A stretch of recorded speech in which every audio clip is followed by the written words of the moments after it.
Customs and Border Protection, about 90% of fentanyl is seized at official border crossings, and 57% of the smugglers are U.S. citizens.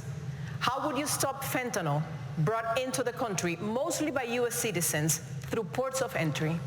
There's two sides to this, and we have to be very honest about it. One is we do have to seal that southern border.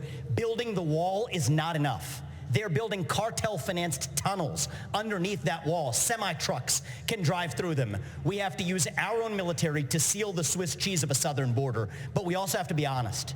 There's a demand-side problem in this country, too, a mental health epidemic.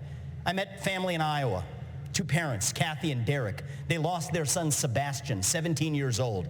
He bought Percocet on Snapchat, and then he died. Why did he die? Because it was laced with fentanyl.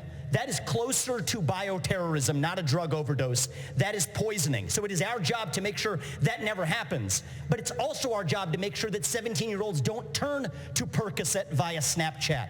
We have to bring back mental health care in this country, not with pump-in pharmaceuticals, but with faith-based approaches that restore purpose and meaning in the next generation of Americans. Many of them are getting it through social media. And this isn't a Republican point or a Democrat point, but if you're 16 years old or under, you should not be using an addictive social media product, period. This is something that we can both agree on, and we can revive both the mental health of this country while stopping the fentanyl epidemic that will kill more people this year than who died on 9/11. And I refuse to be a passive bystander sitting in the White House like the hollowed out husk of a current president we have. We will step up and address this problem to stand for Americans and our children. President encouraging TikTok. Quit encouraging TikTok. That is why, everything he said I agree with. That is why, as Commander-in-Chief, I'm going to use the U.S. military to go after the Mexican drug cartels. They are killing our people.